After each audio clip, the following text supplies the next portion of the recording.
Bom, então, hoje que daremos início propriamente ao livro, né? Ao livro Renúncia. Na semana passada nós lemos o prefácio, que se chama, tem o título Velhas Recordações, que é uma síntese do que Emmanuel, né, que é o espírito que dita esse livro ao Chico Xavier, que ele tem lembranças da encarnação que ele esteve junto desse grupo, né? Ele era um deles, ele era o padre Damiano, juntamente com a Célia, juntamente com o Ciro, que era um amor dela na época do livro 50 anos depois, e juntamente com inúmeros outros. O Quinéio Lúcio, o Elvídio Lúcio, a Cláudia Sabina, todos os que fizeram parte desse do romance que nós estudamos até há um mês atrás, né, que concluímos há um mês atrás, o livro 50 anos depois, e que no final do livro 50 anos depois eles fazem um breve comentário da reunião no mundo espiritual desses espíritos, já planejando uma nova existência, uma nova oportunidade encarnada, para que eles pudessem avançar um pouquinho mais, começar a resgatar uma série de coisas, alguns deles mais, né, outros menos. Só que muitos anos se passaram. Então, se o livro 50 anos depois se passa no ano 130, mais ou menos, depois de Cristo, esse livro se passa no ano 1600, né? Então, no século 17, então praticamente 1400, 1500 anos depois. Um grupo de espíritos que a cada encarnação vem tentando adquirir cada vez mais virtude, se livrar cada vez mais de vícios. E o que esse livro, uma das grandes lições que ele nos mostra é isso também, né?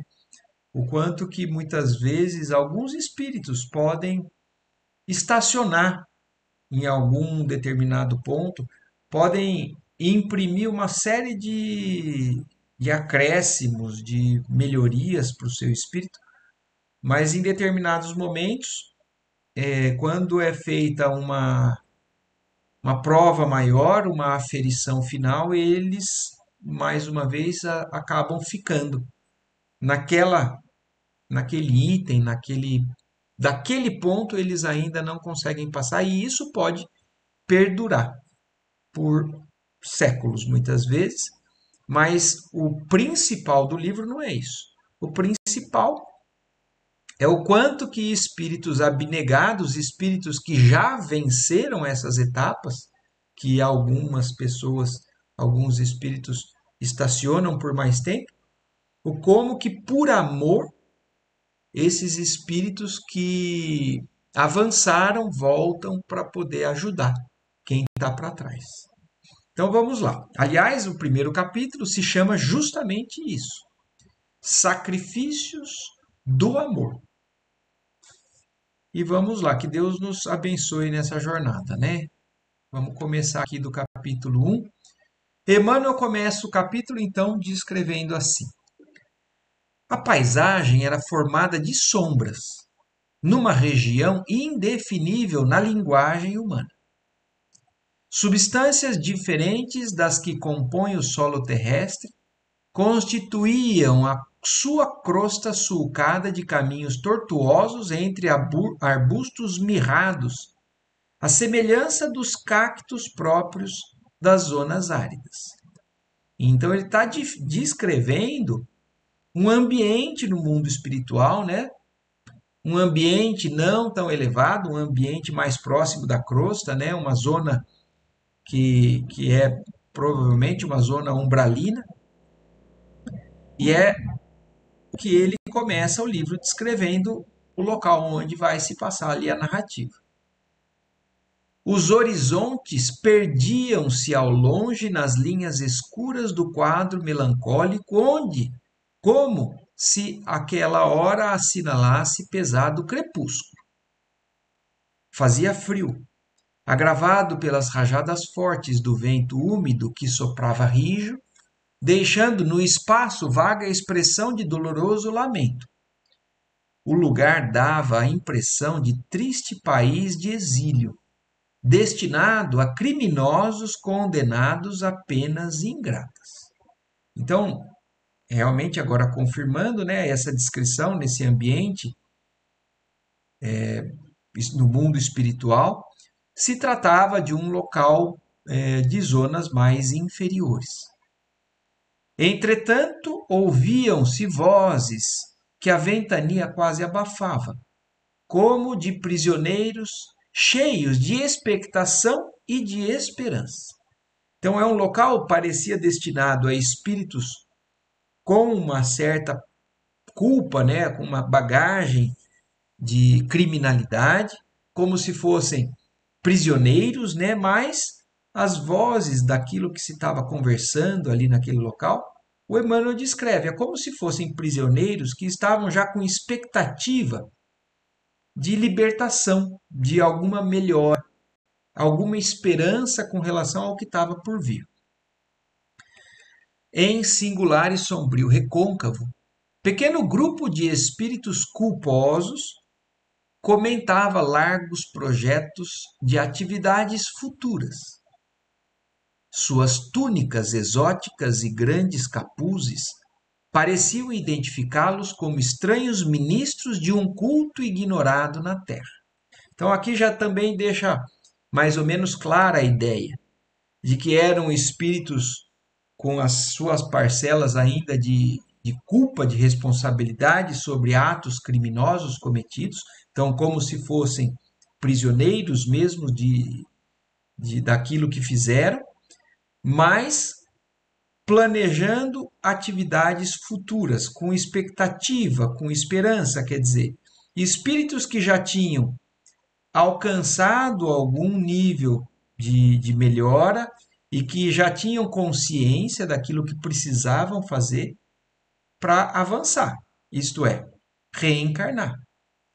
Já tinham conhecimento de uma possível nova encarnação e quando a gente toma conhecimento daquilo que fez de errado, daquilo que temos como erro do passado, muitos de nós, já dependendo do grau que a gente chega, a gente também já tem noção do que é necessário passar, do que é necessário ter como experiência nessa nova encarnação para poder avançar, para poder resgatar.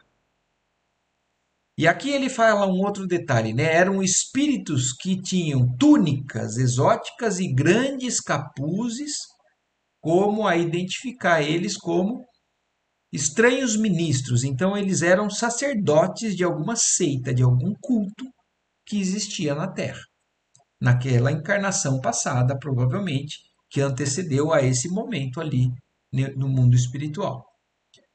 Alguns se revelavam inquietos, taciturnos, outros deixavam transparecer nos olhos enorme desalento. Agora, dizia um que evidenciava posição de relevo, necessitamos renovar ideais e imprimir novo impulso à nossa volição enfraquecida. O passado vai longe e faz-se imprescindível arregimentar todas as forças para as lutas que vêm perto. Então, de um grupo, né? Então, uma quantidade de espíritos nas mesmas condições, uns mais desalentados, outros mais animados, e um que estava falando aqui, que, como falou, parecia que ele tinha uma certa posição de destaque, algum conhecimento a mais, alguma superioridade moral adquirida, seja lá o que for, ele é alguém que está falando com mais consciência, com mais conhecimento daquilo que é necessário passar. Então, e ele fala, o passado vai longe, mas é imprescindível agora a gente juntar as nossas forças para fazer jus às novas oportunidades que nos está sendo oferecida. A providência misericordiosa do Todo-Poderoso nos concede ensanchas de novas experiências na Terra. Meditemos em nossas quedas dolorosas, no redemoinho das paixões do mundo. E firmemo-nos nos santos propósitos de triunfo. Então, olhem isso. Os motivos dos deslizes, né? Como no Evangelho segundo no Livro dos Espíritos, no último item do terceiro livro, lá fala, né, sobre a perfeição moral como sendo o objetivo da nossa evolução. Um dos temas principais ali são as paixões, que é o desequilíbrio da vontade, o desequilíbrio daquilo que nos movimenta no que a gente ainda chama de amor, mas que ainda está muito longe de ser o verdadeiro amor. Então, as paixões são os desequilíbrios dessa potência que nós carregamos, que quando ainda não domado, desequilibrado, cometem ainda os abusos por parte do egoísmo, do orgulho que a gente ainda carrega dentro da gente. E eles estavam conscientes disso. Quantos anos temos perdido em amaríssimos sofrimentos no plano dos remorsos devastadores? Recordemos as angústias da via expiatória e agradeçamos a Deus o ensejo de voltar às tarefas purificadoras. Esqueçamos a vaidade que nos envileceu o coração, a ambição e o egoísmo que nos torturam a alma ingrata e preparemo-nos para as experiências justas e necessárias. A voz do locutor, porém, embargava-se afogada em lágrimas. A lembrança dolorosa do passado empolgava o grupo de antigos sacerdotes desviados do nobre caminho que o Senhor lhes havia traçado. Então, eram todos ali sacerdotes de Jesus, mas que haviam desviado o seu caminho por conta dessas ainda sombras que carregavam dentro de cada um deles. Iniciara-se a troca de impressões entre todos. Alguns expunham dificuldades íntimas, outros comentavam a intenção de trabalhar devotadamente até a vitória. O que mais me impressiona, proclamava um companheiro, é o fantasma do esquecimento que nos obscurece o espírito lá na terra. Então, olha isso. Qual é uma das preocupações ali? Eles reconhecem o passado culposo. Eles sabem o que tem que fazer. Mas esse está mostrando claro. Eu tenho medo do fantasma do esquecimento, porque o fato de eu esquecer o porquê que eu vou lá reencarnar me faz ter chance de errar de novo. Mas isso, a uma primeira vista, talvez pareça realmente um problema, uma injustiça ou algo que nos atrapalha. Mas nós vamos vendo que, pela própria descrição, eles mesmos falam da bênção que é o esquecimento. Por dois motivos, né? Um, porque senão teríamos dificuldade de lidar com determinadas pessoas ou situações que nos fazem reativar uma série de gatilhos, né, de pensamento e tudo mais que nos dificultam. E a outra é, se eu sei que eu tenho que fazer, eu vou agir por obrigação, eu não estou testando ainda a minha essência verdadeira, aquilo que eu já verdadeiramente alcancei como instinto, né, do meu espírito. Então, se assim, então eu sei que eu tenho que fazer isso, eu não faria. Mas eu sei, então eu vou fazer para conseguir uma condição melhor. Não. A gente um dia vai ter que passar por todos os testes por agirmos naturalmente no caminho do bem. Não por isso ou por aquilo. É por amor ao bem. Então, mas esse está com medo do esquecimento, porque provavelmente com o esquecimento ele já deve ter recidivado, recapitulado inúmeras experiências no mesmo, inúmeras atitudes, né, escolhas, ações dele errando no mesmo assunto novamente. Antes da experiência, arquitetamos 1000 projetos de esforço, dedicação, perseverança.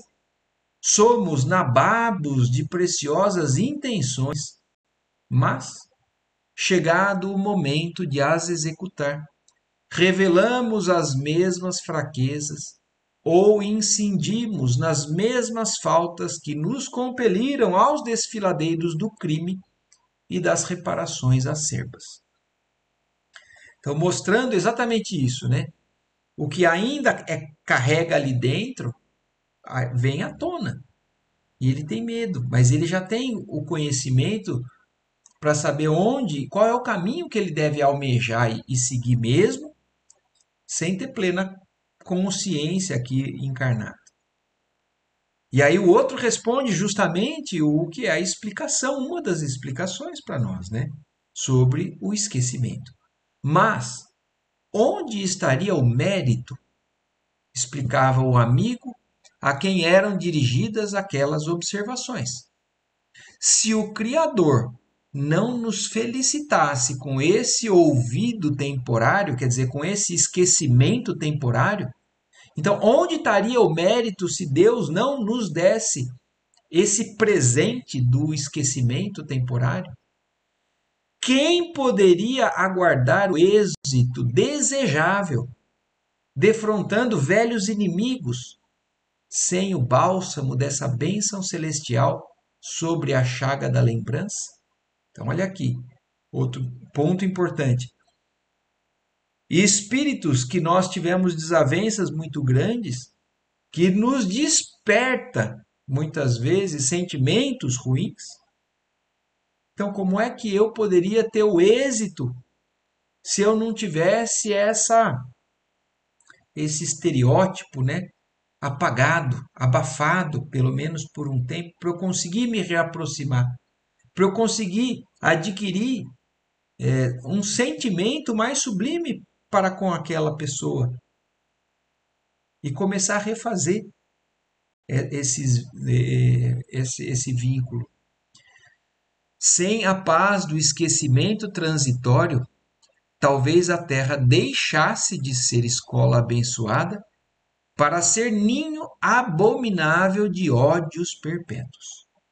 Porque imaginem só, se aqui todos nós estamos reencarnando para poder nos reajustar e avançar com relação a erros do passado que sempre são, ou na maioria das vezes são, para com outros. Então, como é que eu poderia? A Terra, como ele fala, não seria um local onde todos teriam bom ânimo de querer aprender. Seria um lugar onde, imaginem que a maior parte dos crimes ou das desavenças são reorganizadas em novas encarnações, aproximando essas almas. Às vezes, dentro da mesma família, com laços consanguíneos, para poder justamente potencializar o sentimento que é possível ali desenvolver no caminho da sublimação desse sentimento. Então, se inimigos estão aproximados nessas novas existências, se todos tivessem lembrança, aí seria uma grande guerra, né? Um abominável ninho de ódios perpétuos. Entretanto, objetava o interlocutor, semelhante situação me atemoriza. Quer dizer, ele tem consciência de que isso é uma bênção, mas ele tem medo, porque ele sabe que é onde ele pode errar de novo. Sinto enorme angústia só em pensar que perderei novamente a memória, que ficarei quase inconsciente de meu patrimônio espiritual ao palmilhar as estradas terrestres, qual enterrado vivo, a que fosse subtraída a faculdade de recordar. Então, eu penso muito nisso assim. A gente tem que ter essa ideia muito clara na nossa mente, que a gente pensa com relação a dificuldades que a gente tem aqui, como se fosse a primeira vez que a gente estaria errando. Então, assim, quando eu chegar do lado de lá, isso daqui eu tenho dificuldade, deixa para a próxima encarnação. Ou deixa eu ver se eu realmente vou me arrepender ou não. E aí, se eu tiver realmente errado, aí eu vou então me esforçar mais na próxima encarnação. A gente pensa às vezes mais ou menos assim, ou não dá devida atenção para o que a gente está fazendo de errado, achando que talvez a gente vai então ter a primeira desilusão da gente do lado de lá. A gente tem que ter muito claro isso. Nós já erramos, nós já choramos, sofremos, perambulamos por umbrais nos mundos espirituais, já pedimos misericórdia, já pedimos auxílio e eles deram a nova chance para a gente. Essa vida que nós estamos vivendo já é depois disso tudo. E nós vamos esperar chegar do lado de lá de novo para acontecer, para passar por isso de novo, me arrepender de novo. Então, como é sério a oportunidade que nós estamos tendo aqui hoje, como ela é um presente divino que nós não devemos menoscabar, menosprezar mais uma vez. E aí, então, seguindo na conversa deles. Mas como aprenderias a humildade com as reminiscências ativas do orgulho? Poderias acaso beijar um filho, sentindo nele a presença de um inimigo figadal? Figadal de fígado, né? Das entranhas, um inimigo das suas entranhas. Como é que você poderia beijar um filho com a ternura que você beija, reconhecendo nele a pessoa, né, que mais te causou desgosto na última encarnação? Conseguirias de pronto a força precisa para santificar pelos elos conjugais a mulher que manchaste noutros tempos, induzindo-a induzindo-a ao meretrício e às aventuras infames? Não percebes, no ouvido terrestre, uma das mais poderosas manifestações da bondade divina para com as criaturas criminosas e transviadas? Concordo em que a experiência humana, para quem observou mesmo de longe como aconteceu a nós outros, as resplendecências da vida espiritual significa, de fato, a reparação laboriosa no seio de um sepulcro. Mas nós, meu caro Menandro, então esse que estava falando, que tinha receio de encarnar e esquecer, né, o esquecimento, se chamava Menandro. E o outro é que tinha mais lucidez, era quem estava conversando e explicando para aquele grupo e especificamente, no caso, para Menandro. E Menandro, vamos voltar aqui naquela tabela que a gente viu na semana passada. Ó, Menandro foi Rúfio Propércio no livro 50 anos depois. E no livro Renúncia, ele é Menandro, ali no mundo espiritual, e vai reencarnar. E vai ser Padre Guilherme. E aí voltando ali, então, aí o espírito falando para o Menandro. Então, mas nós, meu caro Menandro, estamos desde há muito mumificados no crime. Nossa consciência necessita do toque das expiações salvadoras. A morte mais terrível é a da queda. Quer dizer, o estacionamento pior que pode ter no espírito é o da queda espiritual. Porque a morte em si não existe espiritualmente falando, né? Mas a terra nos oferece a medicação justa, proporcionando-nos a santa possibilidade de nos reerguermos. Renasceremos em suas formas perecíveis e em cada dia da experiência humana morreremos um pouco, até que tenhamos eliminado com o auxílio da poeira do mundo os monstros infernais que habitam em nós mesmos.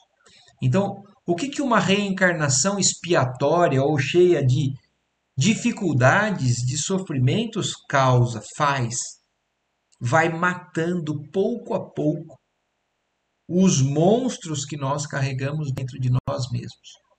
Mas isso acontece principalmente dependendo de nós, de como nós enfrentamos essas dificuldades. A exemplo do que nós acabamos de ver também no estudo do livro No Mundo Maior, hoje, às 6h30, falando dos desequilíbrios mentais mais avançados, que fogem, são espíritos que fogem dos seus deveres, se rebelam contra essas provações, essas experiências que seriam, na verdade, experiências santificadoras, e quando fogem, começam a entrar em quadros de adoecimento mental, chegando a pontos já gravíssimos, né, de demência, de uma. Não me lembro agora o nome que ele fala lá, mas mostrando que tudo é oportunidade oferecida, mas que dependendo de como a gente encara, nós podemos agravar nossa situação ou avançar. O amigo pareceu meditar aqueles conceitos profundos e, dando a entender que se convencera, interrogou com atenção, encaminhando a palestra para outros rumos. Quando se verificará nossa localização definitiva nos fluidos terrestres, com vistas à nova experiência? A qualquer momento. Como sabes, muitos dos nossos já partiram. Os benfeitores de nosso destino, que advogaram a concessão de novas oportunidades ao nosso esforço remissor, já nos enviaram a mensagem derradeira, desejando-nos realizações felizes nos trabalhos futuros. Então, olhem que interessante, é um grupo que realmente já está com planejamento reencarnatório determinado, só não sabem exatamente quando que vai acontecer, mas sabem que já está traçado, e parte do grupo já reencarnou. Nesse instante, sucedeu qualquer coisa que o grupo de almas sofredoras e esperançosas não conseguiu perceber. Uma forma luminosa descia do plano constelado, semelhante a uma estrela desprendida do imenso colar dos astros da noite, que agora se caracterizava pela sombra mais envolvente e profunda. Quase ao tocar no centro da paisagem escura, então olhem isso. Eles não notaram, mas Emmanuel está descrevendo essa conversa acontecendo como que uma estrela desce do céu e quando chega próximo do ambiente, ele quase próximo de tocar o solo ali, tomou a forma humana, embora não se lhes pudesse determinar os traços fisionômicos, tal a sua auréola de ofuscante esplendor. Então, olhem isso. Mais ou menos dava para ver que era uma forma humana, mas não dava para ver traços, porque era uma luz tão intensa que eles não viam. Mas quem estava em tom mais elevado ali podia ver exatamente essa cena. No entanto, como acontece no círculo das impressões humanas condicionadas às necessidades de cada criatura, nenhum dos circunstantes lhe registrou de maneira absoluta a presença generosa, senão mediante uma íntima alegria permeada de santas esperanças. Então, olha que interessante. Eles não viram ela, mas eles sentiram algo dentro deles, né, uma alegria íntima diferente, permeada de santas esperanças. Então, aquilo tomou presença dentro ali no ambiente deles na forma de sentimento sublime. Ninguém poderia definir o sentimento de bom ânimo que se estabelecera de modo geral. Então, olhem a presença de um espírito de luz, de amor elevado, junto de nós, o que não é capaz de fazer com as nossas esperanças, com o nosso ânimo. elevada perspectiva de vitória no porvir palpitava agora nas conversações. Alguém declarou que naquele instante Alguém declarou que naquele instante, por certo, estavam descendo novas bênçãos de Deus sobre o grupo antes receoso e abatido. Então alguém falou, algo divino veio entre nós, apesar de não registrar. Menandro e Pólux, então a conversa que estava acontecendo ali, o Menandro com uma certa dúvida, o Pólux com passando aquela confiança ou aquele esclarecimento maior. E Pollux, vamos agora de novo aqui a nossa tabelinha, olha lá. No livro 50 anos depois, o escravo Ciro, filho de Nestório, é agora no livro Renúncia Pollux. Mas Pollux, ele é esse espírito que está planejando reencarnar. E aí, quando ele reencarna, nós vamos mais para frente conhecer ele como Carlos Clenarhan. Mas então, Menandro e Pollux, os dois amigos cuja palestra foi particularmente registrada antes ali na nossa conversa, salientaram a sublime alegria que lhes inundava o coração e o mais santo entusiasmo perdurou entre todos, até que a pequena assembleia se dissolveu em meio de comovedoras despedidas e compromissos sagrados. Então, eles todos melhoraram de ânimo, mas a conversa foi acabando e outros partindo. Pollux, todavia, ainda ali ficou longos minutos, a meditar na magnanimidade do Altíssimo e na magnitude do porvir. Não percebia a presença da sublime entidade envolta em luz, que se conservava a seu lado em atitude carinhosa, mas profundas emoções se lhe apoderaram do espírito, conduzindo-o às reminiscências do pretérito remoto. Então, olha isso, todo mundo foi embora, Pollux ficou ali sentado, ainda pensando, animado, né? Na beleza do que poderia estar por vir, e esse espírito de luz que vocês já imaginam quem seja, né?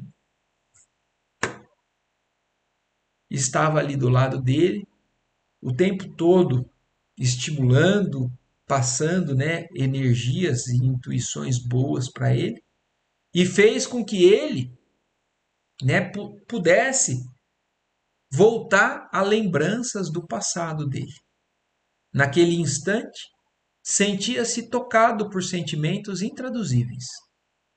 Por que razão havia caído tantas vezes ao longo dos caminhos humanos? Então aqui é algo que fica claro, né? O Ciro, que no livro 50 anos depois já tinha uma série de virtudes adquiridas ou adquirindo, ele depois daquela encarnação, ele ainda por muitas vezes caiu de novo. Porque é o que ele está pensando. Por que razão havia ele caído tantas vezes nos caminhos humanos? Numerosas lutas sustentara a fim de unir-se a Deus para sempre, através do amor purificado e divino. Experiências laboriosas havia empreendido no Evangelho de Jesus para servi-lo em espírito e verdade. E, contudo, na luta consigo mesmo, as paixões subalternas sempre saíam vencedoras em sinistros triunfos. Olha isso. No movimento externo, trabalhou muito, serviu muito em nome de Jesus. Então fez muito até pelos outros, mas não fez por ele aquilo que era necessário, que era a melhoria íntima. Então, o que, que adianta ter a receita e ajudar outros a se transformarem se a gente não aplica aquela transformação em nós mesmos? A gente não adquire uma posição que é necessária para que a gente possa um dia habitar escalas, né, esferas mais altas. E aí ele segue, né, nas reflexões dele. Em que constelação permaneceria Alcione, a alma de sua alma, vida de sua vida? Então, no livro 50 anos depois, a gente sabe que a alma de sua alma, vida de sua vida, era aqui, ó, Célia, né? Cadê a Célia? Célia. E agora, nesse livro, ou talvez até em existência anterior, ela já tenha tido o nome de Alcione, porque ele lá no mundo espiritual chama ela de Alcione. E aí ele querendo saber aonde será que estaria esse espírito tão amado dele. E recordava as renúncias e sacrifícios dela em prol da sua redenção. Lembrando que, se a sua alma de santa estava sempre repleta de abnegação, ele por si fora quase invariavelmente frágil e vacilante, agravando os próprios fracassos. Então vocês se lembram, no livro 50 anos depois, ele estava inúmeras vezes se esforçando, e a Célia também, para que eles um dia pudessem se reencontrar e viverem um amor que era sublimado. Mas ele ainda não chegou nisso. Tanto é que ele está questionando onde será que está ela. Ele está carente dela. Ela está ali, do lado dele, mas ele não percebe. Porque ela avançou e ele ainda não conseguira alcançar o nível que ela se encontrava. Principiara de alguns séculos a tarefa de resgate e aperfeiçoamento sob as claridades do Evangelho de Jesus Cristo, procedera nobremente até certo ponto, mas, no instante de coroar a obra para a vida eterna, caíra miseravelmente como criminoso comum. Desesperara-se, chafurdara-se no lodo cruel. A revolta, porém, agravara-lhe as penas íntimas, compelindo-o a ceder ante o cerco apertado de novas tentações. Rememorava agora a figura da alma bem-amada com lágrimas de amarguroso enternecimento. Sua memória parecia mais lúcida. A sua retina espiritual desenhavam-se os séculos transcorridos. Alcione sempre pura e devotada, ele sempre incorrigível e cruel. Nas últimas experiências, havia pedido o hábito de sacerdote do catolicismo romano, desejoso de entregar-se ao ascetismo regenerador. Preferira tentar o esforço de abster-se das comodidades santas de um lar, a fim de sofrer o insulamento e as necessidades profundas do coração, buscando gravar no espírito, com o ferrete dos padecimentos íntimos, o amor acrisolado e fiel. Quer dizer, ele já buscou encarnações que facilitariam a aquisição que ele necessitava. Ele buscou encarnações como no celibato, como sacerdote, aceitando estar distante da Célia, porque ali ele conseguiria avançar. Mas, nas recapitulações perigosas, tal propósito falhara sempre. Conspurcara os santuários, traíra os deveres santos, esquecera os compromissos sagrados e saíra novamente do mundo como criminoso rebelde. Pollux considerou os erros do passado execrável e premido pelas angústias da consciência, começou a chorar. Onde estava Alcione que parecia estranha às suas desventuras? Quer dizer, ele começou a chorar porque ele estava errando e ele estava achando que precisaria do auxílio próximo dela, como se já não tivesse tido, né? Como se ela tivesse se esquecido dele, deixasse ele sofrer sem se preocupar com ele. Onde estava Alcione que parecia estranha às suas desventuras? Muitos anos haviam decorrido sobre as suas peregrinações, como espírito desolado entre remorsos acerbos, e nunca obtivera a dita de lhe beijar as mãos carinhosas e benfeitoras. De quando em quando, recebia-lhe as mensagens de incitamento e conforto sagrado. No entanto, não conseguia saciar a saudade torturante, nem evitar o próprio desalento do espírito caído no resvaladouro das amarguras cruéis. Então ele ainda, com um amor descompensado por ela, possessivo ou exigente, apegado demais à paixão, né, como a gente vê que é o desequilíbrio no assunto do amor, que ele ainda sentia por ela, e muitas vezes nós vamos ver que ele ainda tem esse espírito de exigência, de querer as coisas da sua maneira, ao invés de se entregar no que Deus apresenta para ele, para que ele possa avançar, sublimar, né, nesse tipo de. Mas ainda não é o que ele está lamentando. Em palestra com os amigos, Pollux encontrava sempre poderosos argumentos para convencer os mais rebeldes ou consolar os mais tristes. Quer dizer, ele tinha cabedal, ele tinha discernimento, ele tinha lucidez, mas para os outros ele encontrava argumento. Suas vastas reservas de conhecimento conferiam-lhe recursos espirituais que os demais não possuíam. E, contudo, naquela hora da sua eternidade, sentia-se profundamente só e desventurado. Sob o jugo de atrozes recordações, sentindo que o instante de retorno ao orbe terráqueo estava próximo, procurou o refúgio caricioso da oração e murmurou baixinho de olhos erguidos para o alto: Jesus, mestre querido e generoso, concedei-me forças ao coração enfermo e perverso.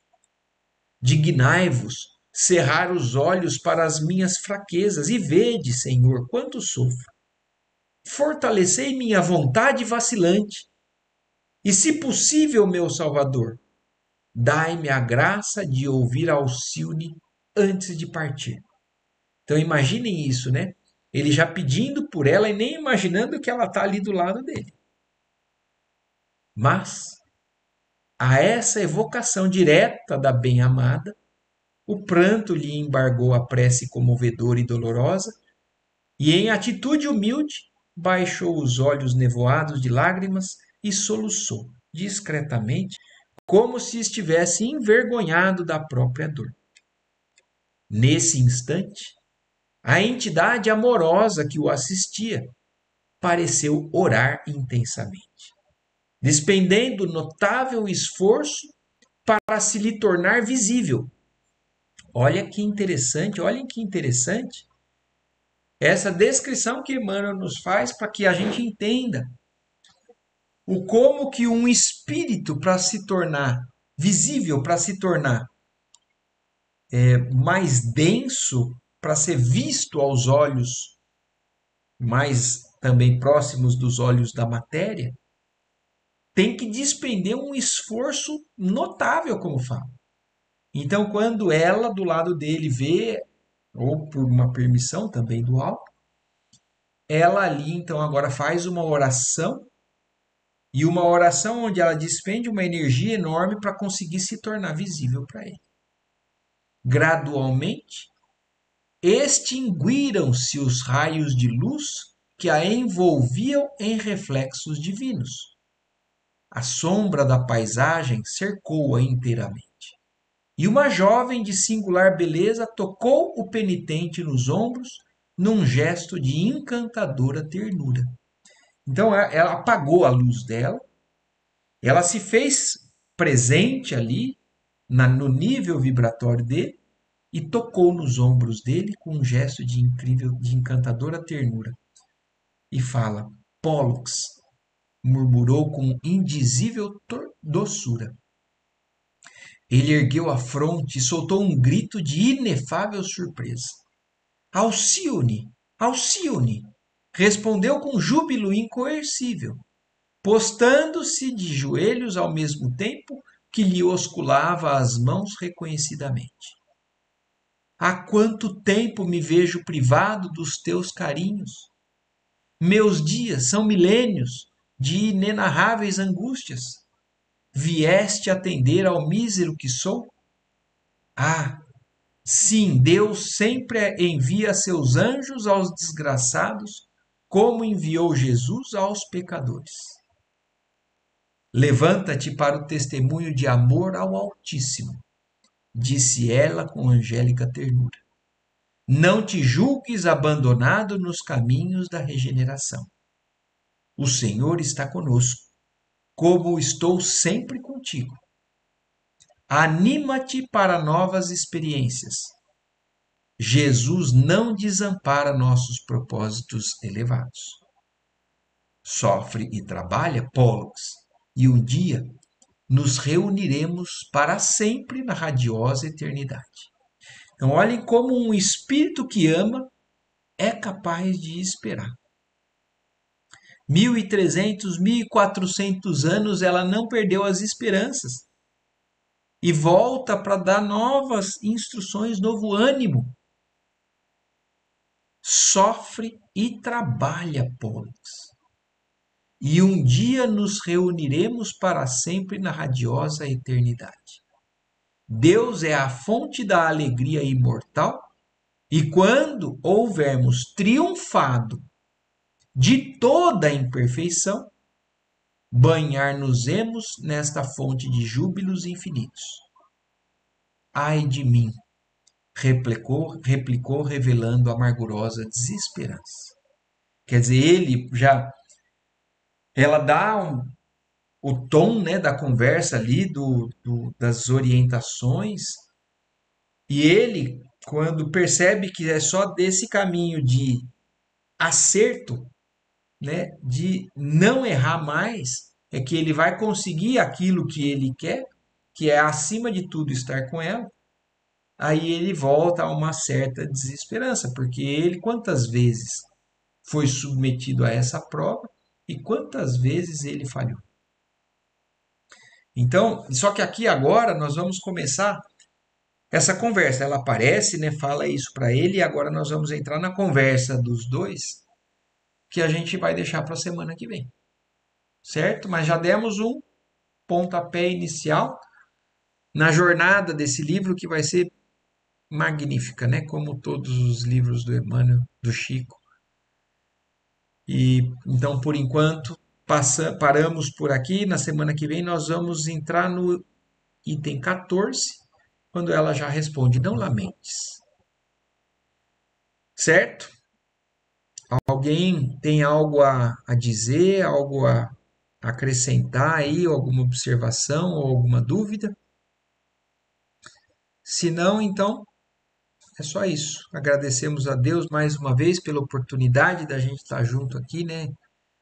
Lendo e aprendendo com essas narrativas do Emmanuel.